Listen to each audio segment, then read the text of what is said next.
ওই যে আবু জাহেল নবীজির দরবারে কোন কাফের যাবা না, কোন কুরাইশ বংশের কেউ যাবা না, কোন খ্রিস্টান ইহুদি নাসরা লাত উজ্জা মানাত হুবলকে যারা মানে মুহাম্মাদের কাছে যাবা না, এই সমস্ত কথা দিনের বেলা বলতো। রাত্রের বেলা যখন রাত হয়ে যাইতো ছটফট করে বিছানা থেকে দাঁড়ায় যাইতো। আবু জাহেলের স্ত্রী ডাক দিয়ে বলে, আনেতা গভীর রাত্রে আপনি কই যান? আবু জাহেল ডাক দিয়ে বলে, আমি তো নেতা মানুষ, আমার অনেক কাজ থাকতে পারে, এই জন্য আমি রাতের আধারে আমি আমার কাজ করার জন্য রাতের আধারে ঘর থেকে বের হই। একটু আওয়াজ দিয়া বলেন, রাতের আধারে যেই সমস্ত পাতি নেতা বের হয় এরা হয়তোবা মদ খায়, নইলে নারী নিয়া ফষ্টি নষ্টি করে, কথা কন ঠিক না? এই জন্য বলি রে ভাই, উম্মে জামিল আবু জাহেলের স্ত্রী ডাক দিয়ে বলে, নেতা রাতের আধারে কোনো নেতাগিরি চলে না, একটু সত্য কথা বলে যাও, রাতের আধারে তোমার কি কাজ?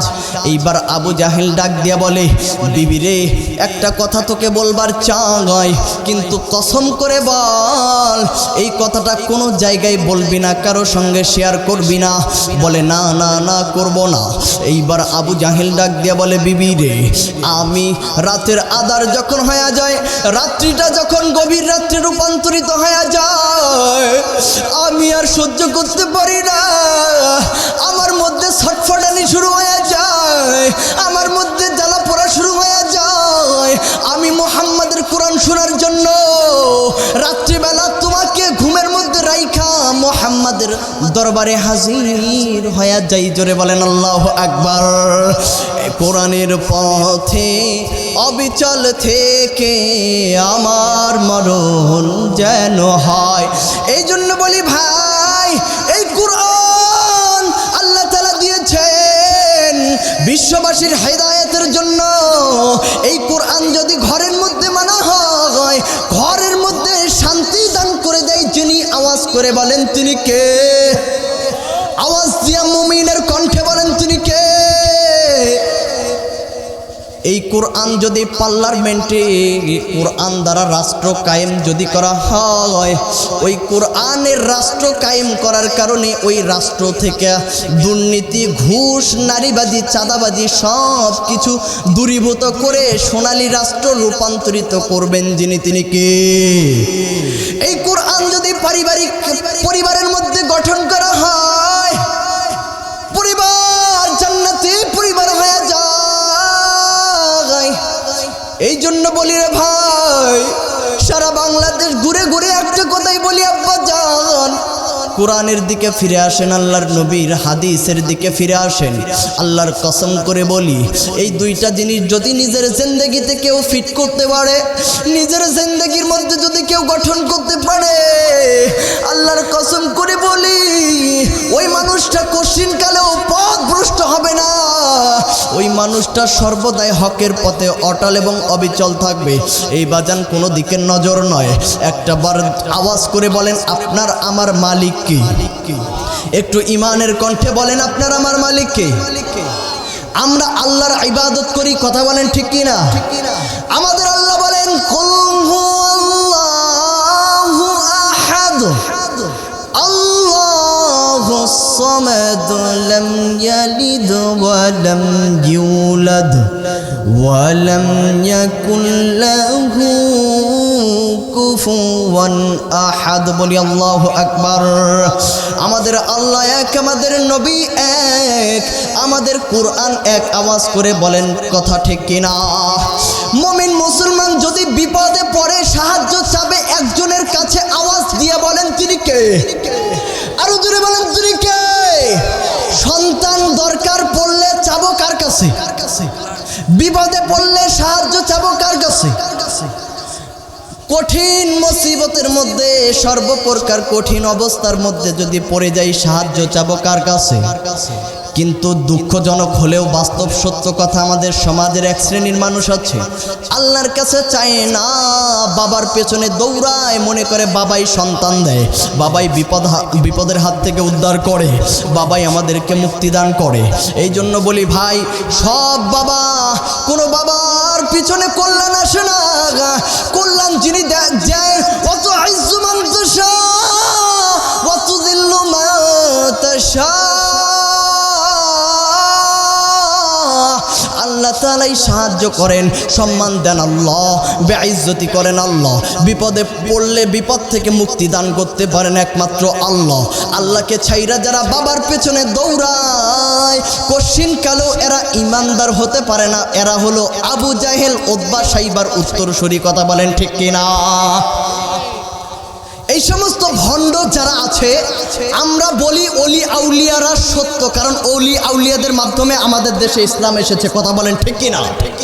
কিন্তু অলি আউলিয়ার নাম দিয়ে যারা ভণ্ডামো করে, যারা অলি আউলিয়ার নাম দিয়ে মাজারটাকে গাজার আখড়া বানিয়েছে, যারা মাজারে সেজদা করে আল্লাহকে ব্যথিত, অলি আউলিয়ার নাম দিয়ে যারা গাজারটাকে নারী দেহ ব্যবসার রমরমা একটা আখড়ায় রূপান্তরিত করেছে, আমরা ওলামায়ে কেরাম তাদের বিরুদ্ধে কথা বলেছি, বলতেছি, ভবিষ্যতেও বলবো, কারণ ভণ্ডামো করার জায়গা বাংলাদেশ নয়। কথা বলেন ঠিক কিনা?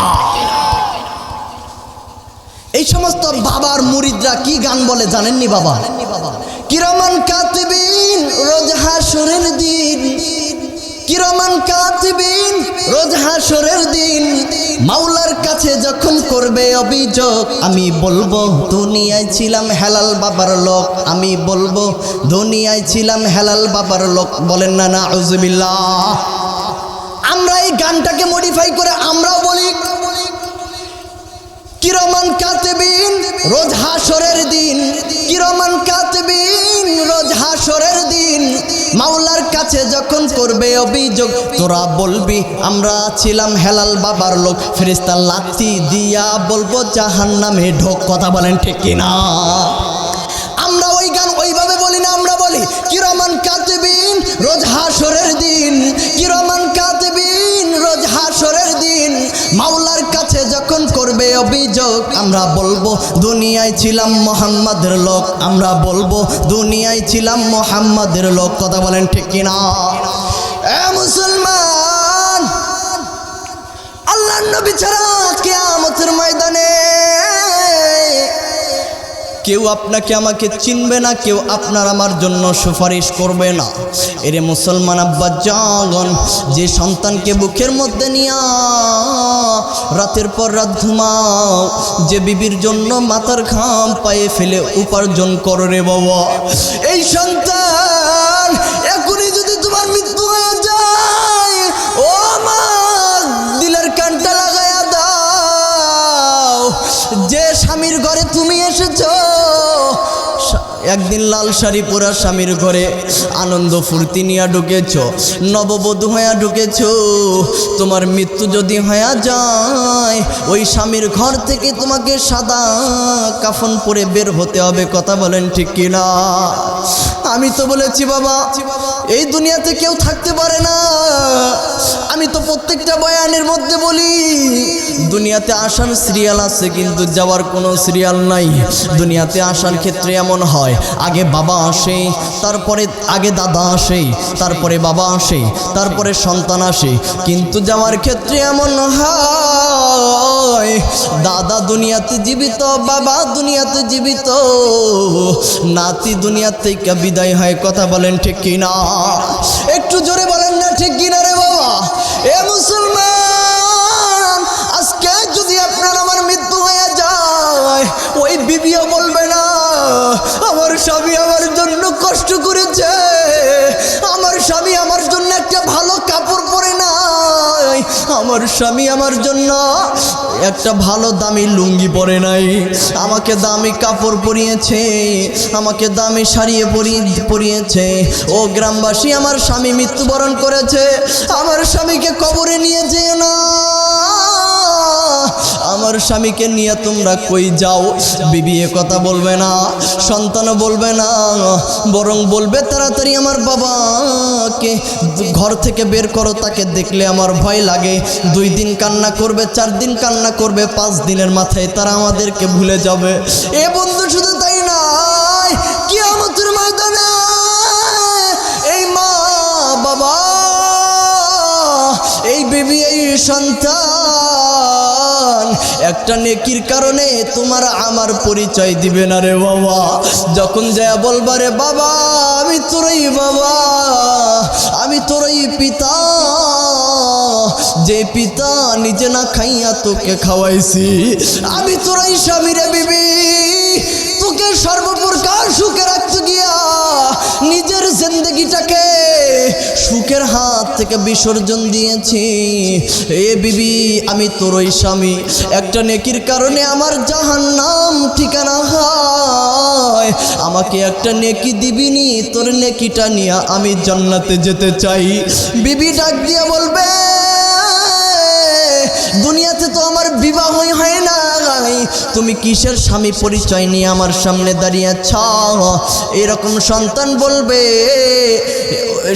বলবে আমার তো কিছুই নাই, আমার তো কেউ ছিল না, আমি দুনিয়াতে এতিম ছিলাম, তাইলে আমার কিসের পরিচয়? তুমি সন্তানের পরিচয় নিয়ে আমার সামনে দাঁড়াইছো। কেউ তোমার আমার পরিচয় দিবে না, কেউ তোমার আমার পরিচয় দিবে না রে বাবা, কেউ তোমার আমার পরিচয় দিবে না। ওই দিন শুধুমাত্র একজন সিজদার মধ্যে পড়ে যাবে,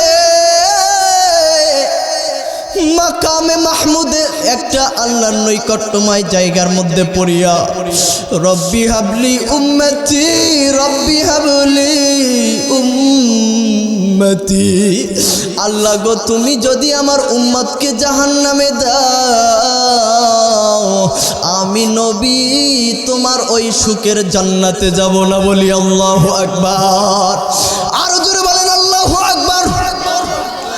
বিবি চিনবে না, সন্তান চিনবে না,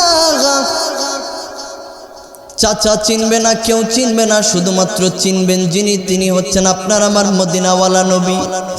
ওই নবী কোরআনের কথা বলতে গিয়া নবী মার খেয়েছেন। এ বন্ধু তোমার আমার জন্য নবী মার খেয়েছেন।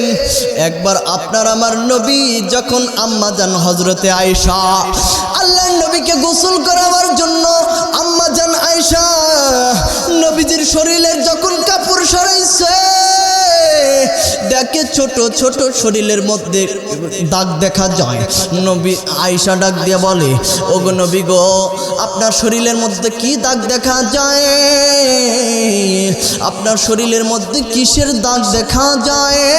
এইবার আপনার আবার নবী কান্নার আওয়াজ, আপনার আমার নবী হাউমাউ করে ছোট বাচ্চার মতো কান্না আরম্ভ করে দিয়েছে। এইবার আয়েশা ডাক দিয়ে বলে, নবী আমি আয়েশার বয়স কম, আমার কোনো কথাই বুঝি আপনি কষ্ট পেয়েছেন, আমার আচরণে মনে হয় আপনি কষ্ট পেয়েছেন। ওগো নবী যদি কথার মাধ্যমে কোনো বেয়াদবি হয়ে যায়, আপনি আল্লাহর রাস্তে আমি আয়েশাকে ক্ষমা করে দিয়েন। নবী ডাক দিয়া কই, বিবি আয়েশা, বিবি রে, তোমার বেয়াদবির কারণে কান্দি নাই, বরং তুমি এই দাগের কথা বইলা আমাকে একটা ঘটনা মনে কইরা দিলা, যেই ঘটনা আমি নবী 9 বছর হয়ে গেছে, আমি নবী এখনো ভুলতে পারি না। আমার জীবনে ওইটা ছিল ভয়ঙ্কর একটা দিন। আয়েশা ডাক দিয়ে বলে, নবী ওইটা কোন দিন একটু জানা দিবেন নি? আপনার আমার নবী ডাক দিয়ে বলে, আয়েশা রে, বিবি রে, কোরআনের দাওয়াত নিয়া আমি যখন তায়েফের জমিনের মধ্যে চইলা গেলাম, তায়েফের জমিনের মধ্যে যাওয়ার পর আমি যখন বললাম কুলু লা ইলাহা ইল্লাল্লাহ, এরে তায়েফবাসী একটু পড়ো না লা ইলাহা ইল্লাল্লাহ তুফলিহুন পড়ার কারণে তোমরা কল্যাণময় হয়ে যাবা, আল্লাহর জাহান্নাম থেকে মুক্তি পাইয়া জান্নাতি হয়ে যাবা। ওই তায়েফবাসীরা তো পড়ল না, বরং আমি নবীর শরীরের মধ্যে পাথর মারা আরম্ভ করে দিল। একটা দুইটা পাথর নয়, আমার সাথে ছিল আমার জায়েদ ডাক দিয়া কয়, তায়েফের জমিনে আমি একবার ডানে যাই, একবার বামে যাই, একবার সামনে যাই, একবার পেছনে যাই। আমি চারদিক দিয়ে ঘোরা শুরু করে দিলাম, চতুর্দিক দিয়া এত পাথর আর নবীজির শরীরে লাগা শুরু হয়ে গেল। নবীজির চামড়া ফেটে ফিনকি দিয়া রক্ত পড়া আরম্ভ হয়ে গেল। নবীজি অচেতন হয়ে নবীজি জমিনের মধ্যে পইরা গেল। যে নবীজির শরীরের মধ্যে একটা মশা বসে নাই, যে নবীর শরীরের মধ্যে একটা মাছি বসে নাই, যে নবীজির শরীর থেকে মেশকে আম্বরের গন্ধ আসতো, যে নবীর চেহারা দেখলে সাহাবায়ে কেরাম পেটের ক্ষুধার কথা ভুলে যাইত, ওই নবীজির গায়ের মধ্যেই পাথর আসা আরম্ভ হয়ে গেল। তিনবার আপনার আমার নবী তায়েফের জমিনে অজ্ঞান হয়ে পইরা যায়। নবী ডাক দিয়া কয়, জায়েদ রে, একটু দেখ কোথাও একটু পানি পাওয়া যায় নাকি। আমি নবীজি পানি খাবো, বড় তৃষ্ণাতে আমার বুকটা ফেটে যায়। হে জায়েদ, যা যা যা একটু পানি দেখ আমার জন্য পাস নাকি। জায়েদ এবার প্রত্যেকটা ঘরে ঘরে যাওয়া আরম্ভ করে দিল। তায়েফবাসীরা ডাক দিয়া কয়, জায়েদ, ওই মোহাম্মদ মাজনুন পাগলের জন্য এক ফোঁটা পানিও আমরা দেব না, বলি না আউযুবিল্লাহ। কোন নবীরা পাগল কয়? আরে আজকে তো আমরা একটা জিলাপির কারণে, 100 টাকা ঘুষের কারণে ঘুষখোর নেতাকে, সুদখোর নেতার পেছনে স্লোগান দেই, অমুক নেতার চরিত্র ফুলের মতো পবিত্র। কথা বলেন ঠিক কিনা? কিন্তু ফুলের মতো পবিত্র শুধু তাই নয়, ফুলের চাইতে পবিত্র নেতা যদি দেখতে চাও, আপনার আমার নবী মুহাম্মাদুর রাসূলুল্লাহ সাল্লাল্লাহু আলাইহি ওয়াসাল্লামের চরিত্রের দিকে তাকাও, যার চরিত্রটা জাতির জন্য মডেল, যার চারিত্রিক সার্টিফিকেট স্বয়ং আল্লাহ কোরআনের মধ্যে দিয়েছেন। ইন্নাকা লাআলা খুলুকিন আযীম।